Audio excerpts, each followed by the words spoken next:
السلام عليكم ورحمه الله وبركاته. أهلا بكم معنا قصه جديده. لا تنسى الاشتراك في القناة لوصل لك كل جديد. يلا بين نبدأ القصة.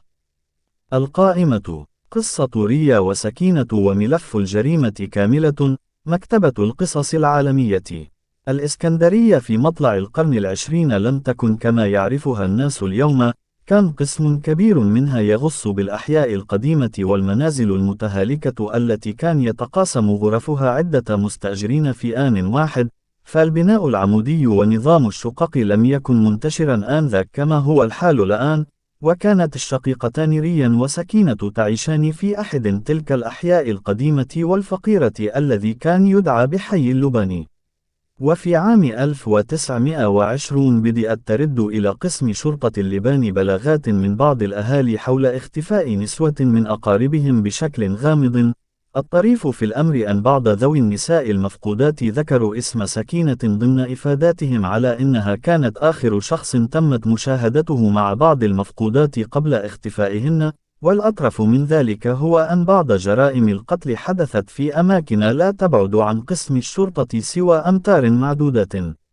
لكن بالطبع يجب أن لا ننسى بأننا نتكلم عن أحداث جرت قبل ما يقارب القرن من الزمان، عندما كانت وسائل وتقنيات التحقيق لدى الشرطة تتصف بالبدائية، وفي زمان كانت الشرطة تعمل فيه جاهدة لبسط سطوتها على الأحياء والحارات التي كان يحكمها الفتوات والبلطجية. لذلك تم إهمال العديد من الأدلة التي كان يمكن أن تدين السفاحتين اللائي مضين في قتل المزيد من الضحايا بدون خوف أو وجل.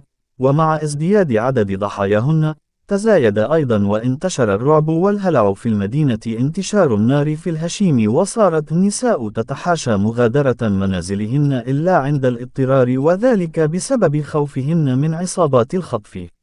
في النهاية كانت الصدفة وحدها هي التي أوقعت الشقيقتين في يد العدالة، فسكينة كانت تستأجر غرفة من الباطن، أي أنها كانت مستأجرة لدى أحد الأشخاص الذي كان هو أيضا بدوره مستأجرا من صاحب العقار الأصلي.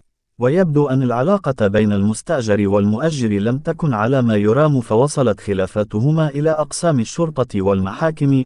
وحين أمرت المحكمة بإخلاء المنزل لصالح مالك العقار الأصلي، اضطرت سكينة أيضا إلى إخلاء غرفتها، وقد حاولت بكل وسيلة وحيلة إقناع صاحب الدار بأن يؤجر لها الغرفة مرة أخرى، لكنه رفض ذلك بشكل قاطع بسبب سيرتها المشينة وتصرفاتها التي طالما أزعجت الجيران. فسكينة كانت بائعة هوى في شبابها، ثم أصبحت قوادة تستأجر عدد من البيوت والغرف لإقامة حفلات السكر والعربدة، مستعينة بعدد من بائعات الهوى والنساء سيئات الصيت. وقد ورد في حيثيات الحكم الصادر بحق الشقيقتين من محكمة جنايات الإسكندرية ما يؤكد طبيعة عملهن، حيث ذكر أن هذه المحلات جميعها أعدت للدعارة سرا، وكانت البغايا من النساء تترددن إليها تارة من تلقاء أنفسهن وطورا بطلب من ريا وسكينة لتعاطى المسكرات وارتكاب الفحشاء فيها. وكانت إدارة المحلات المذكورة مشتركة بين ريا وسكينة، وأرباحها تقسم بينهما. وتشاء الصدف أن يقرر مالك العقار الذي أخلت منه سكينة إجراء بعض الترميمات في أرجاء المنزل، ومن ضمنها الغرفة التي كانت مستأجرة من قبل سكينة، حيث شرع في حفر أرضيتها لغرض تبديل بعض أنابيب المياه المتآكلة. لكن الرجل ما يلبث أن يعثر على بعض العظام البشرية مدفونة تحت البلاط، فيمضي في الحفر حتى يعثر على جثة كاملة متفسخة لامرأة لم يتبقى ممن يدل على هويتها سوى بعض خصلات الشعر الطويلة المعلقة بالكاد إلى جمجمتها.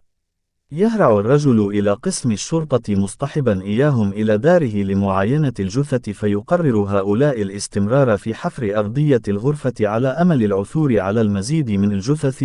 وبالفعل يتم العثور على جثة أخرى في نفس الغرفة، وعلى جثة ثالثة في غرفة مجاورة كانت مستأجرة أيضا من قبل سكينة.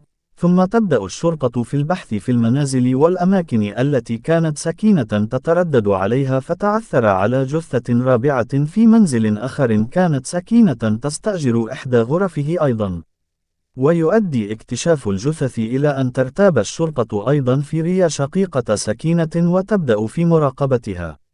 وتشاء الأقدار أن يشاهد أحد المخبرين ريا في منزل يقع بالضبط خلف مبنى قسم شرطة اللبان. يشك المخبر في تصرفات ريا لأنها كانت تعطر إحدى غرف المنزل بكمية كبيرة من البخور لا تتناسب مع حجم الغرفة الصغيرة، فتداهم الشرطة المنزل وتبدأ بتفتيش تلك الغرفة التي كانت تنبعث منها رائحة كريهة تزكم الأنوف لم تستطع أبخر العود والبخور الكثيف والمتصاعدة في أرجاء المنزل من إخفائها. في تلك الغرفة تعثر الشرطة على 12 جثة تحت البلاط ومخبأة بين أخشاب العلية الملحقة بالغرفة، كما تعثر الشرطة على جثة إضافية في غرفة ملاصقة للغرفة الأولى ليصبح العدد الكلي للجثث المكتشفة 17 جثة. تقوم الشرطة بإلقاء القبض على ريا وسكينة اللائي تحاول في البداية إنكار أي علاقة لهن بالجثث، لكن حين تحاصرهما الشرطة بالأدلة والشهود تعترفان أخيرا بجرائمهما التي تتمثل في استدراج النساء إلى مجموعة من البيوت والغرف المستأجرة لغرض قتلهن والاستيلاء على مصوغاتهن وحليهن الذهبية. وأغلب الضحايا كن أما من بنات هواء أو من النساء المتبضعات في أحد الأسواق التجارية القريبة من حي اللبان. أما طريقة القتل فقد قالت الشقيقتان بأنهما كانتا في البداية تغريان وتخدعان الضحية بالكلام المعسول حتى تنال ثقتها، ثم تسقيانها شرابا فيه خمرة قوية تؤدي بها إلى السكر والثمالة فتفقد القدرة على التركيز والقوة على المقاومة. حينئذ كان أحد أفراد العصابة من الرجال يتسلل بهدوء خلف الضحية ثم يقوم بحركة سريعة ومباغتة بلف منديل من القماش على رقبتها بأحكام ثم يبدأ بخنقها بكل ما أوتي من قوة. وفي هذه الأثناء أيضا يرتمي بقية أفراد العصابة على الضحية كما ترتمي الذئاب على طريدتها المذعورة، فيقوم بعضهم بتكميم فيمها لمنعها من الصراخ فيما يمسك الآخرون بيديها ورجليها ويثبتونها حتى تلفظ آخر أنفاسها، وما أن تفارق الضحية الحياة حتى يجردوها من حليها ومصوغاتها الذهبية وملابسها ثم يقومون بدفنها في نفس المكان الذي قتلت فيه. وكانت الشقيقتان تبيعان الذهب المسروق إلى أحد الصاغة في السوق ثم تقتسمان ثمنه مع بقية أفراد العصابة.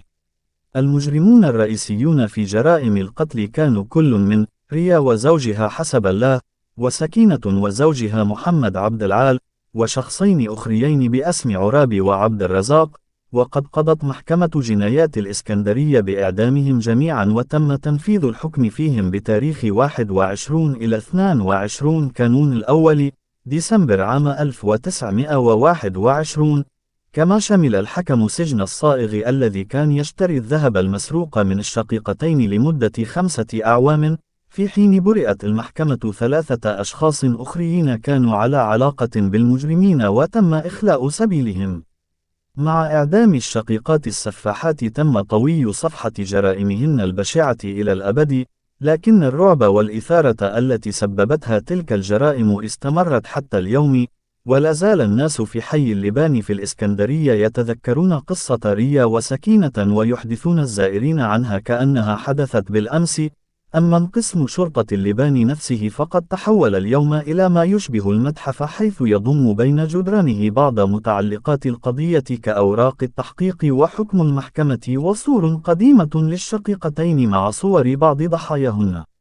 بالنسبة للمنزل الذي عثرت الشرطة فيه على جثث الضحايا فهناك اختلاف بين السكان حول مكان المبنى الأصلي، لكن الأرجح أنه هدم في خمسينيات القرن المنصرم وشيدت مكانه عمارة صغيرة لا زال بعض سكانها. كده وصلنا لنهاية الفيديو، ولا تنسى الاشتراك عشان يوصل لك كله جديد وشاركنا رايك في الكومنتات.